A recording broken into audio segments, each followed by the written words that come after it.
After my husband left me for a younger woman, I worked 18-hour shifts as a maid to feed my twins. One night, desperate, I texted asking for help, but sent it to my millionaire boss instead. His reply made me cry nonstop. "I'm glad to have you here. Follow my story until the end and comment the city you're watching from so I can see how far my story has reached. My name is Indy, and I never thought a wrong number would save my life. It was 3 in the morning when I finally collapsed onto my secondhand couch, every muscle in my body screaming from another 18-hour shift. The twins had been asleep for hours, thank God, curled up together in the single bed we all shared in our tiny studio apartment. Emma's tiny fingers were wrapped around Ethan's arm, and for a moment, watching them sleep so peacefully, I almost forgot how desperate our situation had become. Almost. Then I opened the refrigerator and reality hit me like a slap. Empty. Completely empty except for half a bottle of expired milk and a wilted apple. The last $20 I'd earned cleaning Mrs. Henderson's house had gone to keeping the electricity on. Tomorrow I had to clean the Blake mansion again, but that paycheck wouldn't come for another week. My babies would wake up hungry in a few hours, and I had nothing to give them. I sat on the kitchen floor, my back against the cold refrigerator, and cried. Silent, exhausted tears that I'd been holding back all day. 6 months. It had been 6 months since Damon walked out, leaving me with twin 2-year-olds and a pile of bills I never knew existed. He'd taken everything. Our savings, our car, even the grocery money I'd been saving for weeks. "I need space to find myself," he'd said, packing his designer clothes while the twins cried in their cribs. "This isn't the life I wanted, Indy. You'll figure it out. You always do. Figure it out."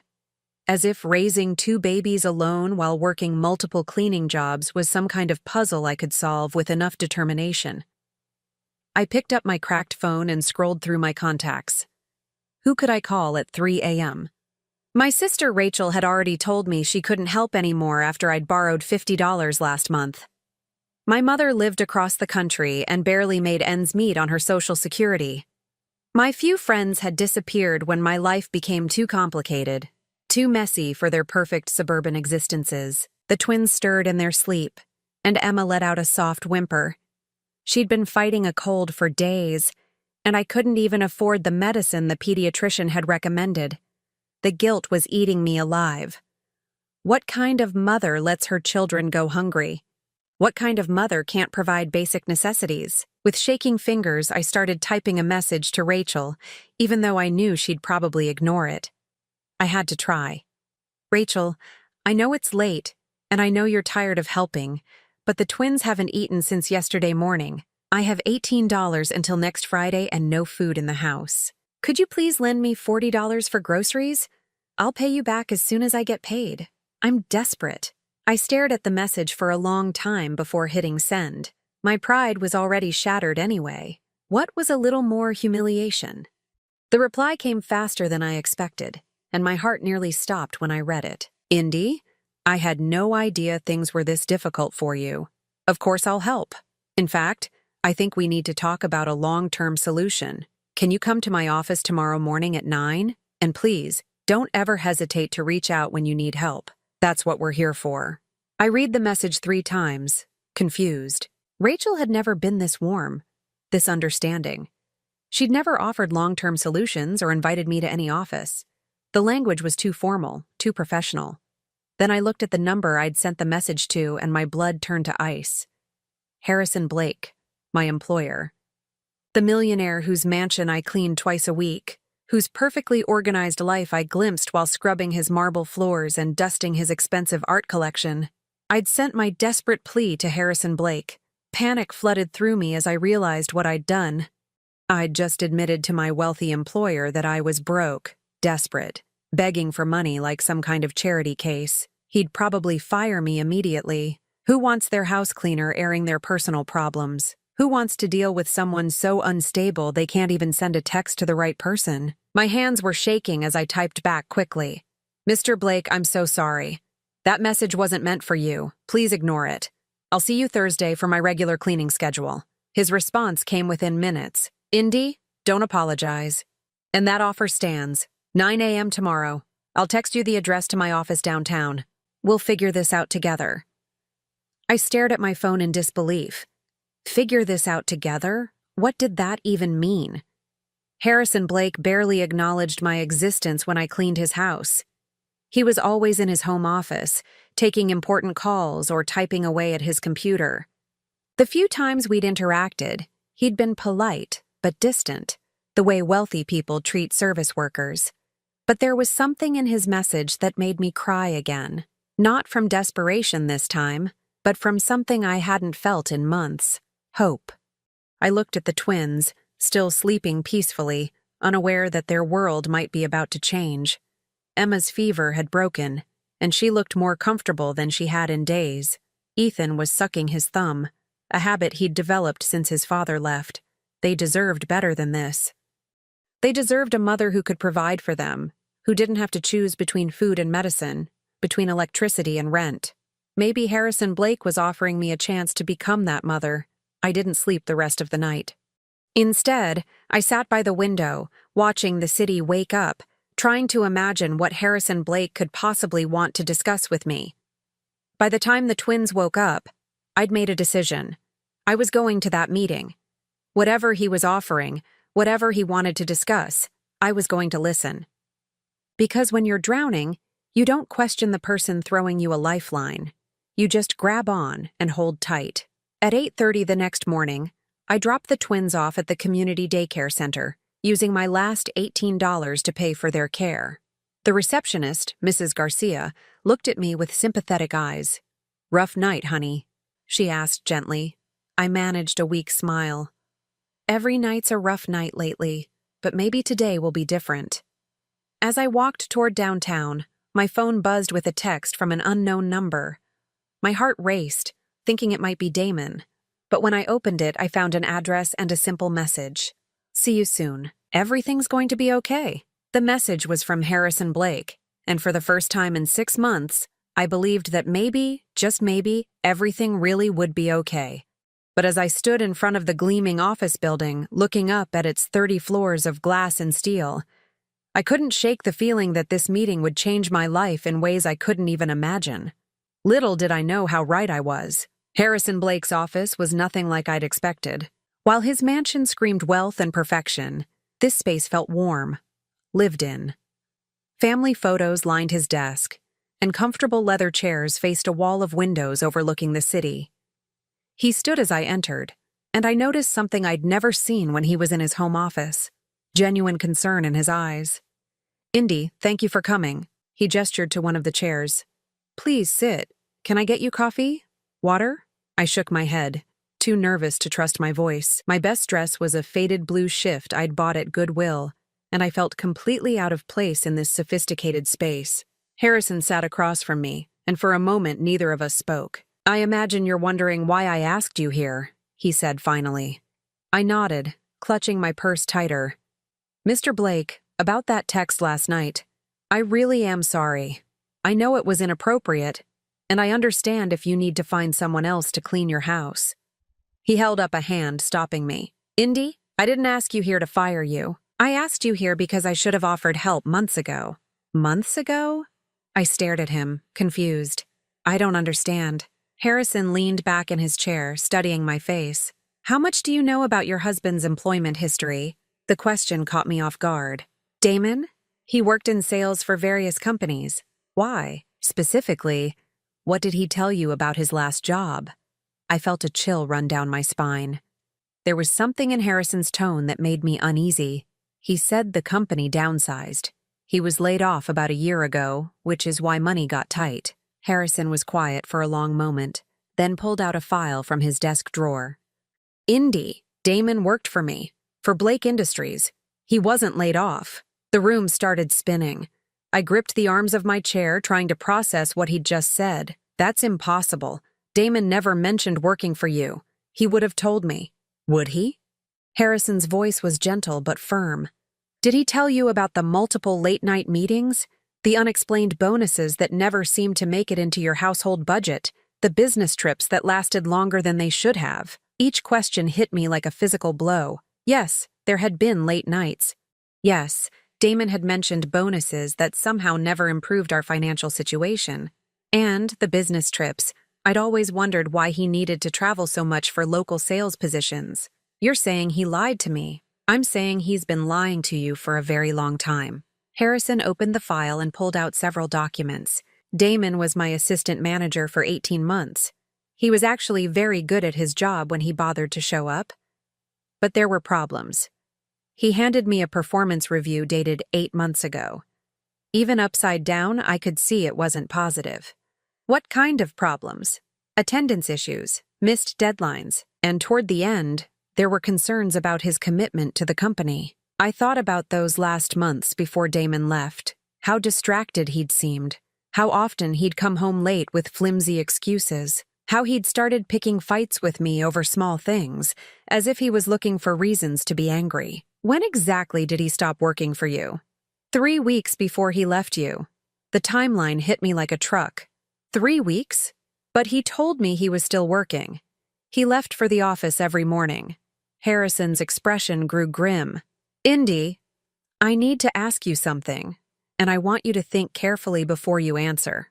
In those last few months, did Damon ever ask you to sign any papers? Banking documents? Maybe something about the house? My mouth went dry. How did you know that? What did you sign? I tried to remember, but those last months were such a blur of sleepless nights with the twins and constant worry about money. I don't know. He said they were just routine things. Insurance papers. Maybe something about refinancing the house to get better rates. I was so tired, and he seemed stressed about money. I just signed whatever he put in front of me. Harrison closed his eyes briefly as if he'd been hoping for a different answer. Indy, I think there's a lot more going on here than just a man who left his family. I think you need to check on some things. What kind of things? Your bank accounts? Your mortgage? Any investments or savings you might have had? The way he said it made my stomach drop. Why? What do you think happened? Harrison leaned forward, his voice serious. I think Damon has been planning his exit for a long time. And I think when he left, he took more than just himself. I felt tears starting to form. I don't understand. Are you saying he stole from me? I'm saying you need to check your accounts immediately. And Indy, there's something else. Something I probably should have told you sooner. My heart was racing now. What? The reason I know so much about your situation isn't just because Damon worked for me. It's because he used to talk about you, about the twins. He complained constantly about the financial pressure, about how having children had ruined his life, about how he felt trapped. Each word was like a knife in my chest. He said that. He said a lot of things, but what bothered me most was how he talked about you, like you were a burden instead of a partner, like you were something he needed to escape from. I wrapped my arms around myself, trying to hold together the pieces of my world that were crumbling with every revelation. So when I accidentally texted you last night, I already knew you were struggling. I've been watching you work yourself to exhaustion, cleaning my house while your husband disappeared from his responsibilities. I've been wondering how long it would take before you reached out for help. You were watching me? Harrison's face softened. Not in a creepy way. In a concerned way. You always looked so tired, so stressed, and after Damon stopped showing up for work, I kept expecting him to mention that he'd lost his job. But he never did, which made me wonder what he was telling you. I thought about all those mornings when Damon had left for work, dressed in his business clothes, carrying his briefcase. Where had he been going if not to Harrison's company? Mr. Blake, can I ask you something? Of course, and please call me Harrison. Why do you care? I mean, you barely know me. I'm just someone who cleans your house twice a week. Harrison was quiet for a moment, then walked to the window overlooking the city. Because I've been where you are, Indy. Not financially, but emotionally. I know what it's like to discover that someone you trusted, someone you built a life with, has been living a completely different reality behind your back. Your wife, ex-wife. And when I found out the truth about her, I had resources to protect myself. Lawyers, accountants, investigators. You don't have those resources, but I do. I felt overwhelmed by everything he was telling me. Harrison, I appreciate your concern, but I can't let you get involved in my personal problems. It wouldn't be right. He turned back to me, his expression determined. Indy, I'm not offering charity. I'm offering partnership. I need someone I can trust to help manage some of my properties. Someone detail-oriented, reliable, honest. Someone who understands hard work. You're offering me a job? I'm offering you a real position with real responsibilities and real pay. But first, we need to figure out exactly what Damon has done. Because if I'm right, you're going to need help putting your life back together. As I sat in that office, looking at this man who was offering me hope when I'd all but given up, I realized that my accidental text hadn't just been a mistake. It had been a lifeline thrown to me at exactly the moment I needed it most. But I also realized that if Harrison was right about Damon, the worst was yet to come. The bank manager's face told me everything I needed to know before she even spoke. Mrs. Patterson had been handling my accounts for 5 years, and I'd never seen her look so uncomfortable. Mrs. Morrison, I'm afraid there's been some unusual activity on your accounts. Harrison sat beside me in the small office, his presence both comforting and surreal. 24 hours ago, he was just my employer. Now he was the only person standing between me and complete financial ruin. What kind of activity? I asked, though my stomach was already dropping. Mrs. Patterson pulled up my account information on her computer, then turned the screen toward me. Your checking account was closed 6 weeks ago.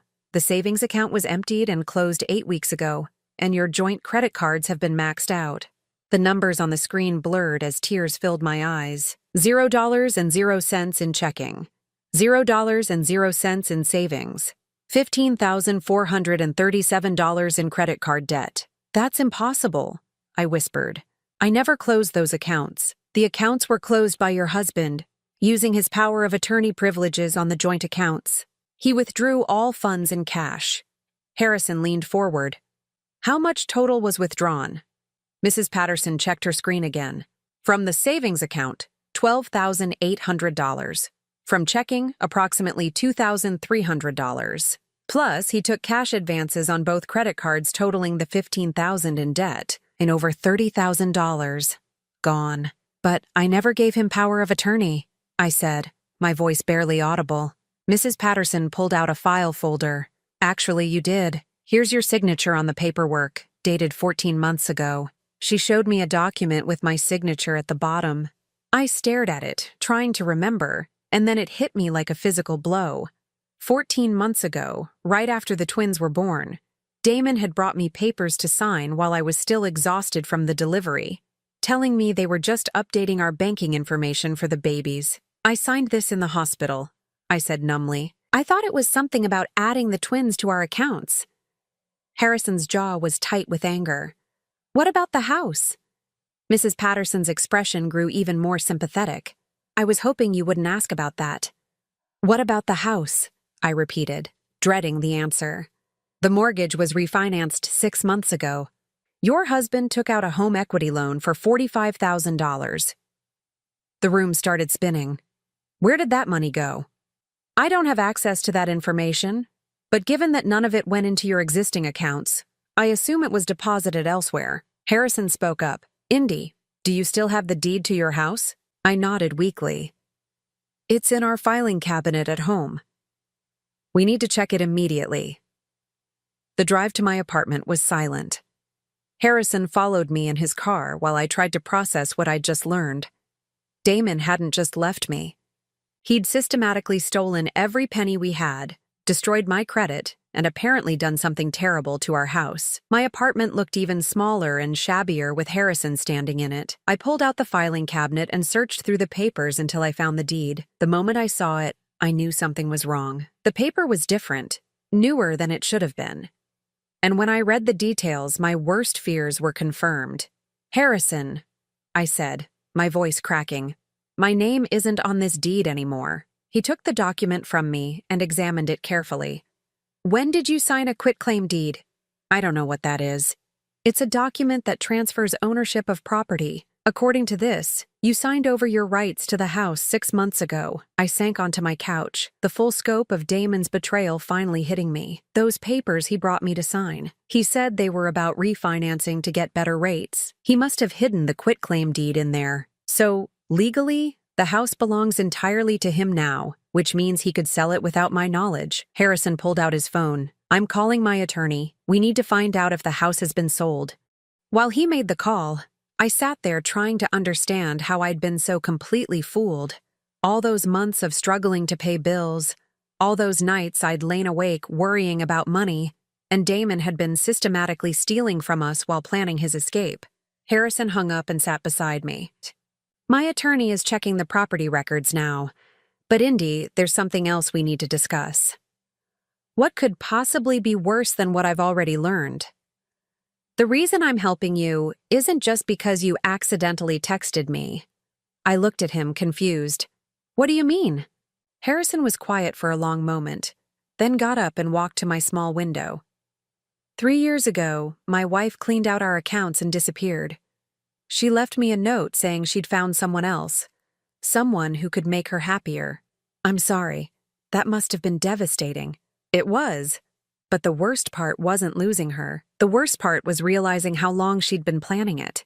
How she'd manipulated me into signing documents, into trusting her with financial decisions, into believing we were building a life together while she was actually preparing to destroy it. He turned back to me, and I saw pain in his eyes that mirrored my own. When Damon started working for me, he reminded me of my ex-wife. Charming, convincing, always with a plausible explanation for everything. And when he started talking about feeling trapped by his family responsibilities, I recognized the language. I'd heard it before. You think he was planning this from the beginning? I think he's been planning this since the twins were born, maybe longer. Harrison's phone rang, and he answered immediately. I watched his face grow grim as he listened. I understand. Thank you. He hung up and looked at me with an expression I couldn't read. The house was sold 4 weeks ago, for $87,000. I felt like I was drowning. Sold? But where am I supposed to live? Where are the twins supposed to live?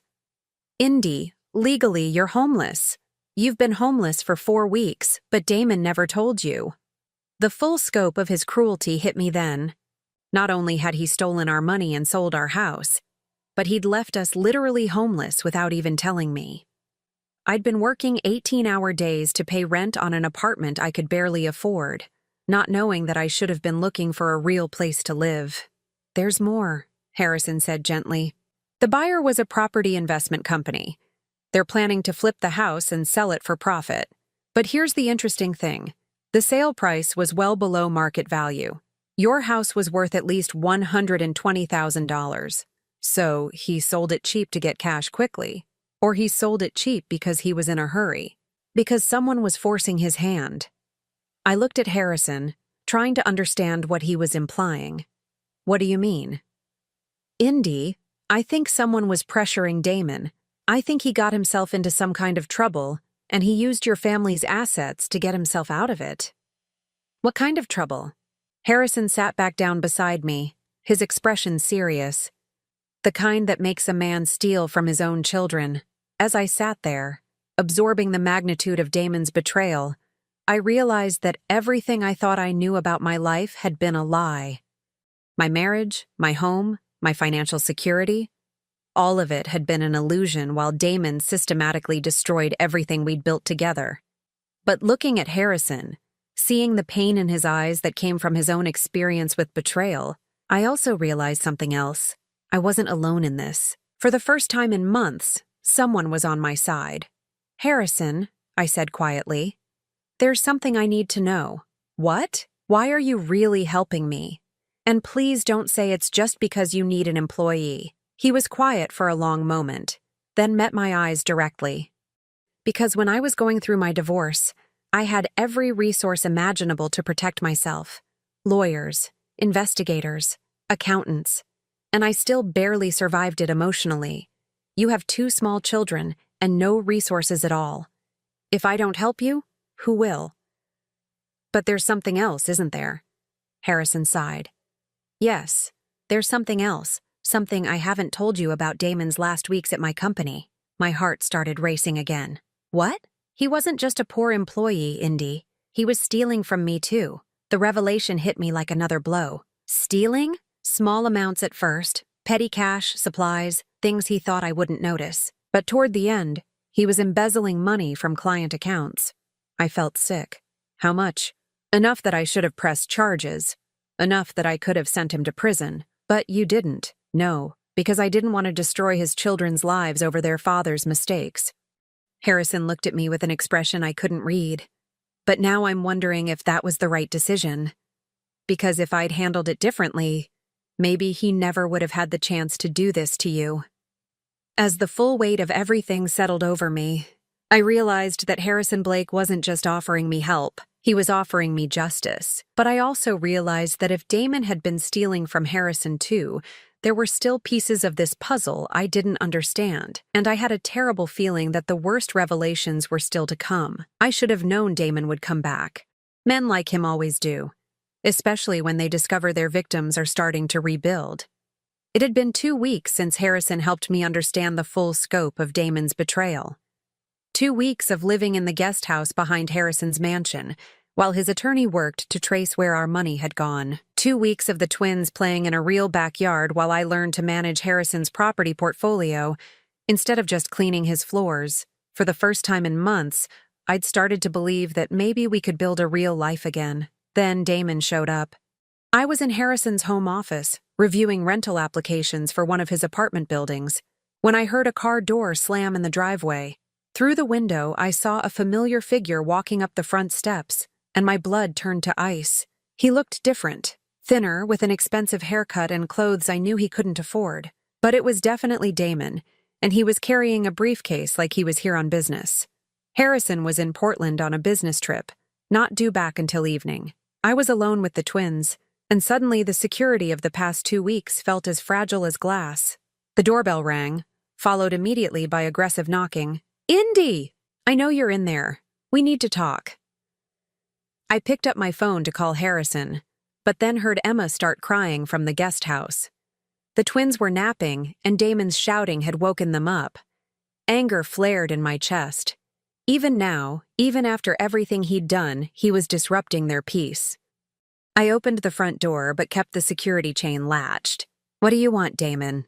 He looked me up and down, taking in my new clothes, my healthier appearance. "You look good, Indy. Better than I expected." I asked what you want. "I want to talk to my children and to my wife, ex-wife. The divorce papers were filed last week." His expression darkened. "About that, I think you're making a mistake. We should talk about reconciliation." I almost laughed. "Reconciliation? You stole $30,000 from us, sold our house without telling me, and disappeared for 6 months. What exactly would we be reconciling?" "I made some mistakes. I'll admit that. But I've changed, Indy. I've learned from this experience, and I want to make things right. By showing up unannounced and demanding to see children you abandoned?" Damon's mask of contrition slipped slightly. "They're my children too. I have rights. Do you? Because according to Harrison's attorney, when you abandoned us for 6 months without any support or contact, you pretty much forfeited those rights." "Harrison's attorney?" Damon's voice sharpened. "So it's true. You're living with him now. I'm working for him and living in his guest house temporarily while I get back on my feet." "How convenient." Damon's tone turned ugly. "My wife shacking up with my former boss the minute I'm out of the picture. Your former boss who you stole from. Your former boss who could have had you arrested but chose not to because he didn't want to destroy your children's lives." Damon stepped closer to the door, and I instinctively stepped back. "About that, I think Harrison may have exaggerated some things. You know how wealthy people are. They like to throw their weight around, make themselves look important. Are you saying you didn't steal from him?" "I'm saying there may have been some misunderstandings about expense accounts and petty cash. Nothing criminal." I stared at him, amazed by his ability to rewrite reality to suit his needs. "Just like there was a misunderstanding about our bank accounts and our house?" "That's different. That was about protecting our assets during a difficult time." "Protecting them from who?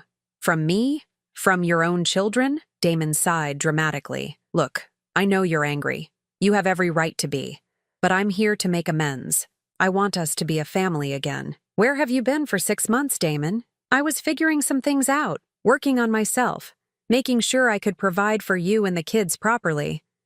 "And where exactly were you doing this self-improvement?" He hesitated for just a moment too long. Different places. I was traveling, exploring opportunities. With whose money? I had some investments that paid off. What investments? You cleaned out every account we had. Damon's patience was clearly wearing thin. Indy, I didn't come here to be interrogated. I came here to see my children and discuss our future. We don't have a future. Don't we? He reached into his briefcase and pulled out a thick envelope. Because I have something here that might change your mind. What is it? Custody papers, filed yesterday. I'm requesting full custody of Emma and Ethan. The words hit me like a physical blow. What? I've been getting my life together, Indy. I have a stable income now, a proper home. Meanwhile, you're living in some rich man's guest house, working as his personal assistant. What kind of environment is that for children? My hands were shaking with rage. You abandoned them. You disappeared without a word for 6 months. I was working on providing them with a better life. And now I can. I have a good job, a nice house, financial stability, all the things they need. They need their mother, do they? Because from what I understand, you've been working 18-hour days, leaving them in daycare while you clean houses. That doesn't sound like quality mothering to me. I wanted to scream at him that I'd been working 18-hour days because he'd stolen all our money, that I'd been struggling to provide for them because he'd abandoned us. But I could see in his eyes that he already knew all that. He just didn't care. What do you really want, Damon? I want my family back. No, you don't. You never wanted this family. You told Harrison you felt trapped by us. So what do you really want? Damon studied my face for a moment, then smiled. It was not a pleasant expression. You're right. I don't want the responsibility of raising 2 kids. But I want them. That doesn't make any sense. It makes perfect sense. You see, I've learned a lot in the past 6 months. I've learned about child support, about custody arrangements, about how the system works. And I've learned that sometimes having custody of children can be very financially beneficial. My blood turned cold. What are you talking about? I'm talking about the fact that Harrison Blake is obviously very fond of you and the twins. Fond enough to let you live in his guest house. Fond enough to give you a job. Fond enough to pay for lawyers to help with your divorce. Get to the point. The point is that I think Harrison would pay a lot of money to make sure you and the children are happy and secure. And if I have custody, well, that puts me in a very good position to negotiate. I stared at him in horror. You're planning to blackmail Harrison. I prefer to think of it as securing my children's future. By using them as pawns in some sick scheme? By recognizing their value and making sure it benefits their father. The casual cruelty of it took my breath away. He was planning to use Emma and Ethan as leverage against Harrison, to turn their well-being into a weapon for financial gain. You're disgusting. I'm practical, and I'm their father, which gives me certain rights that your boyfriend can't override. He's not my boyfriend. Isn't he? Because that's certainly what it looks like. Single mother moves in with wealthy older man, starts working for him, becomes dependent on his generosity. There's a word for arrangements like that. The implication in his voice made me want to hit him. You need to leave, now. I'll leave when I've seen my children. No. Indy, you can't keep them from me forever. I'm filing for custody either way. The only question is whether we can work something out beforehand that benefits everyone. What kind of arrangement? Damon smiled again, and this time it was definitely predatory. I'm willing to give up my parental rights completely, sign away all custody, all visitation, everything, in exchange for a reasonable settlement. How much? $200,000. I felt like I'd been punched in the stomach. You want Harrison to pay you $200,000 to stay away from your own children? I want to be compensated for giving up my rights to children who will clearly be better off without me. It's a win-win situation. It's extortion. It's business. And if Harrison really cares about you and the twins as much as he seems to, he'll see it as a bargain. I looked at this man I'd once loved, this man I'd built a life with, and realized I was looking at a complete stranger. someone capable of using his own children as commodities in a financial transaction. And if he refuses, Damon's expression hardened, then I'll fight for custody. And I'll make sure the court knows all about your current living situation, about how you're so dependent on your employer that you can't even provide a stable home for your children without his charity. Those kids love me. They don't even remember you. Maybe not, but courts care about stability, financial security, proper home environments, all things I can provide, and you apparently cannot. As Damon stood there outlining his plan to destroy my family for money, I realized that Harrison had been right about one thing. Damon hadn't just left us. He'd been planning his exit strategy for months, setting up scenarios that would allow him to profit even from his abandonment. But I also realized something else. Harrison wasn't the only one Damon was underestimating. He thought I was still the broken, desperate woman he'd left behind. He had no idea what I'd learned about him, about myself, or about how far I was willing to go to protect my children. I need time to think about this, I told him. You have 48 hours. After that, I file the custody papers and we let the courts decide. As I watched him walk back to his car, I knew that the real battle was just beginning. But for the first time since this nightmare started, I wasn't facing it alone, and Damon had no idea what he was really up against. Harrison returned from Portland that evening to find me sitting on his back porch, watching Emma and Ethan play in the sandbox he'd built for them just days after we'd moved into the guest house. They were laughing, completely oblivious to the storm that was brewing around them. Indy? He sat down beside me, immediately sensing my distress. What happened? I told him everything. About Damon's visit, his threats, his disgusting plan to use the children as leverage for money. Harrison listened in silence, his jaw growing tighter with each detail. $200,000, he said when I finished. That's his price for staying away from his own children. I told him I needed time to think about it, but Harrison, I can't let him take them. Even if it means fighting a custody battle I might lose. Harrison was quiet for a long moment, watching the twins build sandcastles. Indy, there's something I need to tell you. Something I should have told you weeks ago. What? The reason I've been helping you isn't just because I recognize the signs of financial abuse from my own divorce. It's because Damon's theft from my company was much worse than I let on. I felt my stomach drop. How much worse? He didn't just steal petty cash and supplies. Over the course of 8 months, he embezzled nearly $75,000 from client accounts. The number hit me like a physical blow. 75,000? Why didn't you tell me? Because I was hoping to handle it quietly. I thought if I gave him a chance to pay it back, maybe he'd learned his lesson. Maybe he'd do the right thing for his family. But he didn't. No. Instead, he quit without notice and disappeared, taking your family's money with him. I stared at Harrison, trying to process this new information. So when he came back today talking about having money, about being able to provide for the children, he's been living off stolen money, both mine and yours. Harrison pulled out his phone and showed me a series of bank records. My attorney has been tracking the money trail. After Damon sold your house and cleaned out your accounts, he moved everything to offshore accounts. He's been living quite well in the Cayman Islands for the past 4 months. The Cayman Islands? I felt sick. While I was working 18-hour days to feed his children, he was living on a tropical island with stolen money? It gets worse. He didn't come back because he missed you or the kids. He came back because he's run through most of the money, and the authorities in the Caymans were starting to ask questions about his visa status. Harrison showed me another document. He owes over $40,000 in gambling debts down there. That's why he needs more money now.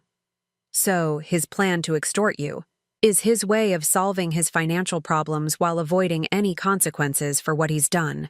I felt rage building in my chest, white-hot and consuming. He's gambling away our children's future while living in paradise, and now he wants to sell them to the highest bidder. That's exactly what he's doing. Harrison, I can't let him get away with this, but I also can't risk losing Emma and Ethan in a custody battle. Harrison turned to face me directly. What if I told you there was a way to make sure he never threatens you or the children again? What do you mean? I mean, what if we could prove that he's an unfit parent who's been living off stolen money? What if we could show the court exactly what kind of man he really is? How? Harrison's expression grew determined. By giving him exactly what he thinks he wants. I don't understand. We're going to let him think he's won. We're going to arrange a meeting where I agree to pay him the $200,000. But we're going to record everything.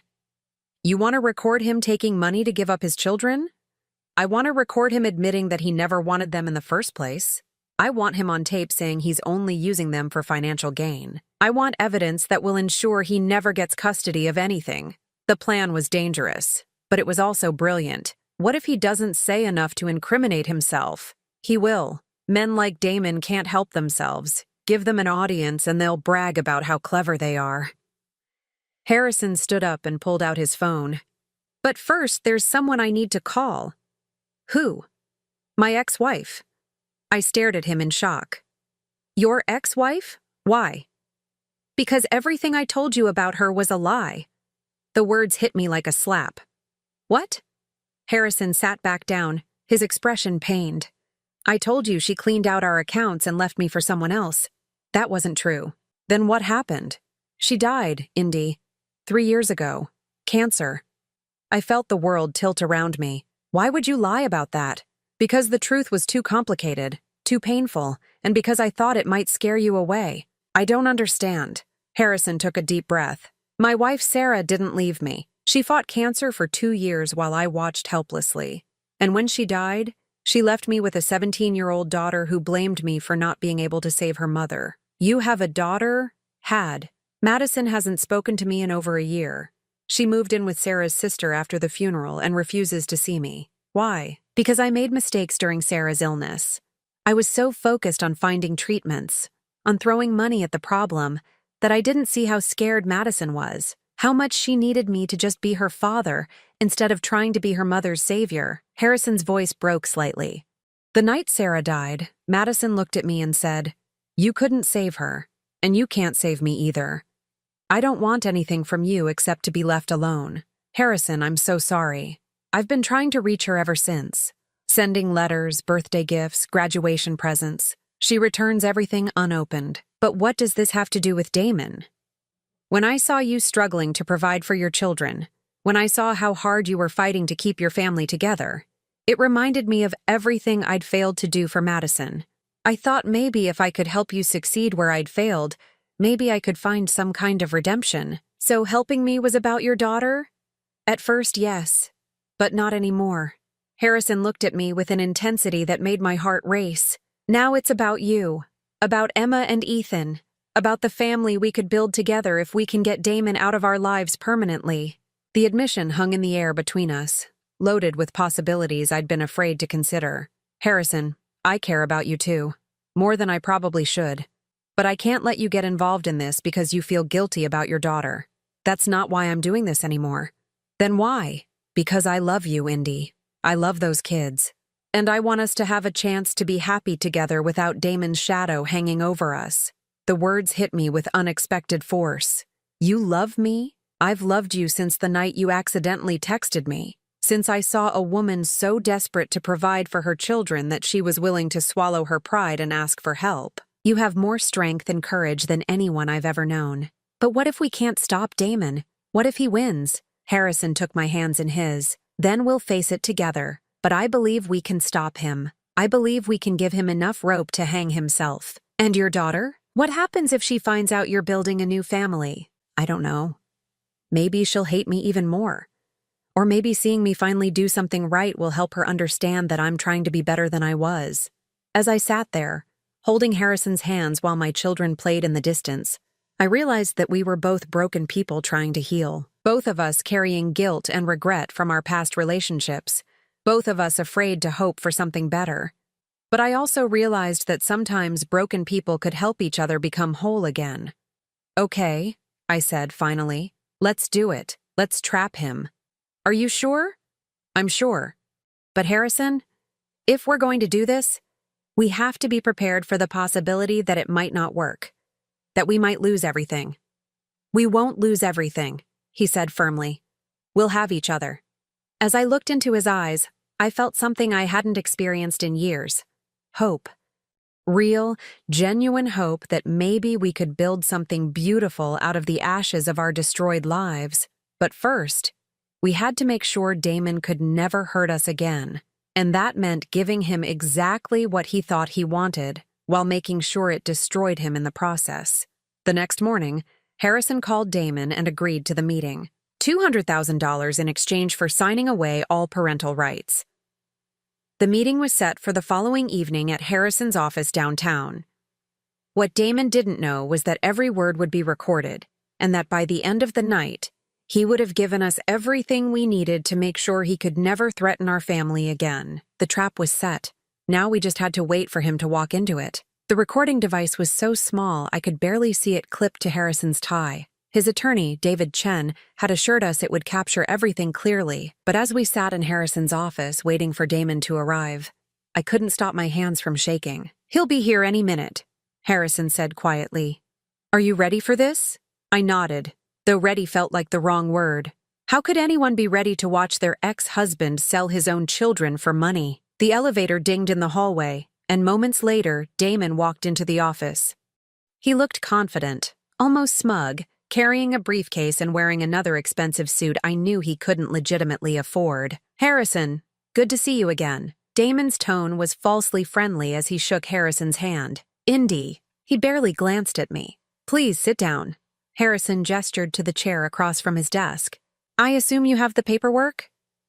Damon opened his briefcase and pulled out several legal documents. "Complete termination of parental rights. I'll sign them as soon as we complete our transaction." "Before we proceed," Harrison said carefully, "I want to make sure I understand exactly what we're agreeing to. You're willing to give up all rights to your children in exchange for $200,000? That's correct. And you'll never contact them again? Never try to see them?" "Never." Damon's voice was firm. "As far as I'm concerned, after tonight, they're not my problem anymore."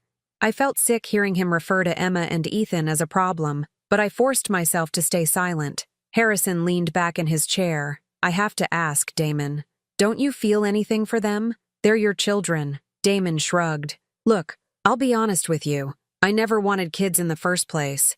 Indy got pregnant, and I did what I thought was the right thing by marrying her. But the truth is, having children ruined my life." "How so?" "The expense, the responsibility, the constant demands. I couldn't travel, couldn't pursue opportunities, couldn't live my life because everything had to revolve around them." Harrison nodded sympathetically. "That must have been frustrating." "You have no idea, and Indy was no help. She was always tired, always stressed about money, always putting the kids first instead of focusing on our marriage." "Is that why you started taking money from the household accounts?" Damon's expression didn't change. "I wasn't taking money. I was reallocating resources to investments that would benefit the family long-term." "Investments in the Cayman Islands?" For the first time, Damon looked slightly uncomfortable. "I had some business opportunities that required offshore banking." "Business opportunities that included gambling?" "Sometimes business involves calculated risks." Harrison pulled out a folder. "According to the records I've obtained, you lost over $60,000 at various casinos in Georgetown." Damon's jaw tightened. "Where I spend my money is my business." "Even when it's money you stole from your family?" "I didn't steal anything. That money belonged to both Indy and me." "What about the money you took from my company?" "That was a misunderstanding about expense accounts." Harrison opened the folder and spread out bank records. $75,000 in fraudulent charges. Money that belonged to my clients, not to you. Damon shifted in his chair. "Look, I made some mistakes. That's why I'm here trying to make things right." "By selling your children?" "By ensuring they have a stable future with people who can provide for them properly." Harrison leaned forward. "And what about you? What will you do with the $200,000? "Start fresh. Maybe move somewhere warm. Invest in some legitimate opportunities. Back to the Caymans?" Damon smiled. "Maybe. The weather's nice there." I watched Harrison masterfully draw out admission after admission. Damon was so focused on getting his money that he didn't realize he was confessing to everything on tape. "One more question," Harrison said. If Indy hadn't found a way to support herself and the children, what would you have done? Would you have helped them? Damon actually laughed. Honestly, no. I figured she'd eventually give up and put the kids up for adoption. Would have saved everyone a lot of trouble. You would have let your children go into foster care rather than support them? They're not really my responsibility anymore. I checked out of that life months ago. Harrison sat back, and I saw something cold flash in his eyes. Well then, I think we understand each other perfectly. Good. Damon reached for the papers. So if you'll just transfer the money to this account. He handed Harrison a slip of paper with banking information. Actually, Damon, there's been a change of plans. What do you mean? Harrison pressed a button on his desk phone. David, could you come in here, please? The door opened and David Chen entered, followed by 2 police officers. Damon's face went white. What's going on? You're under arrest, one of the officers said, for embezzlement, wire fraud, and child abandonment. You can't do this. Damon jumped to his feet. We had an agreement. We had a conversation, Harrison said calmly, one that was recorded with the full knowledge of the district attorney's office. As the officers read Damon his rights and handcuffed him, he turned to me with pure hatred in his eyes. You planned this. You set me up. No, Damon, I said quietly. You set yourself up. We just gave you the opportunity to show everyone who you really are. This isn't over, Indy. I'll fight this. I'll get a lawyer. With what money? Harrison asked. The Cayman accounts have been frozen by federal authorities. The house sale proceeds have been recovered. You have no assets and no income. David stepped forward with another set of papers.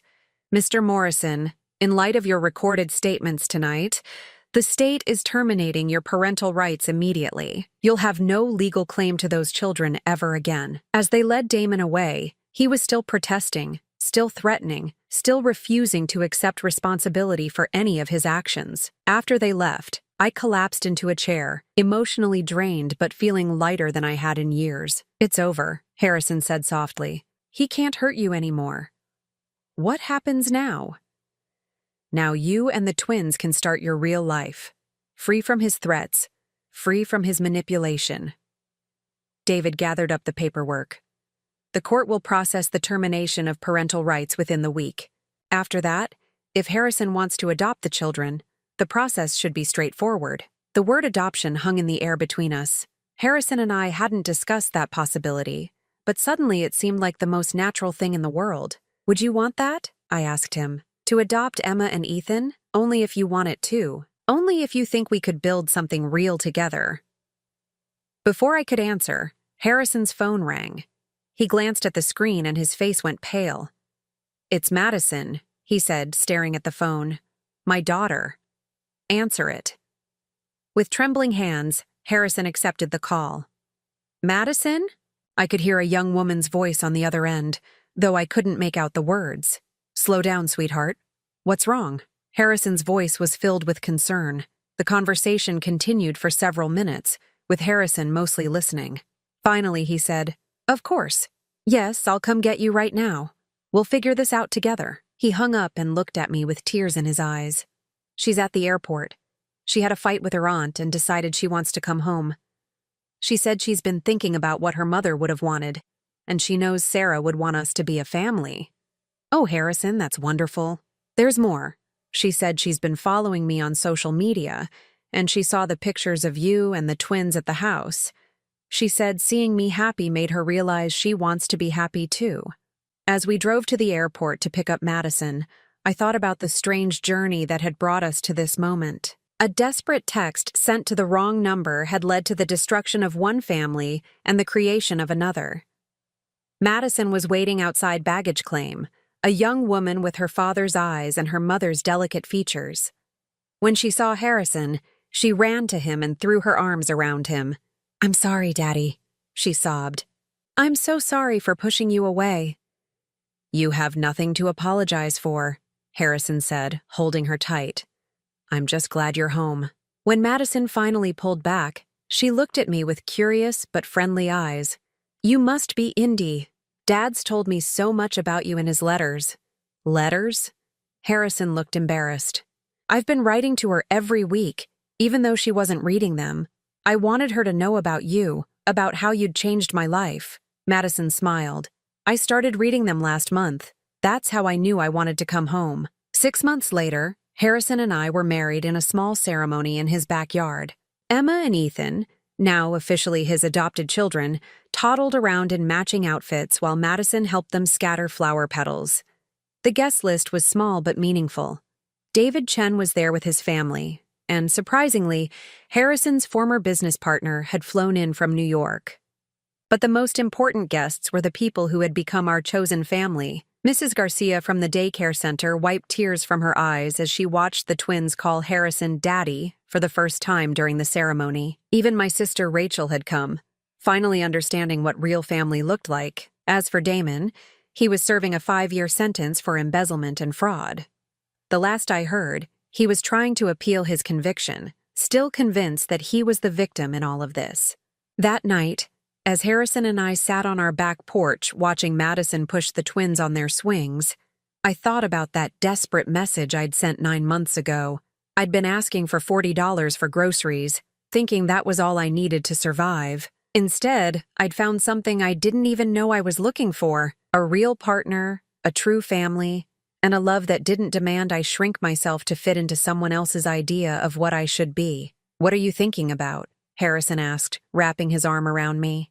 "I'm thinking about wrong numbers," I said, leaning into his warmth.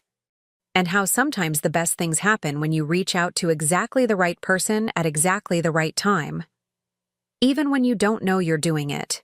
Especially then." As the sun set behind us, I watched my children play in their safe, loving home. And I knew that every struggle, every moment of desperation, every tear I'd cried, had been worth it to get to this moment. Sometimes the wrong message is exactly the right one after all. Now I'm curious about you who listened to my story. What would you do if you were in my place? Have you ever been through something similar? Comment below. And meanwhile, I'm leaving on the final screen 2 other stories that are channel favorites, and they will definitely surprise you. Thank you for watching until here.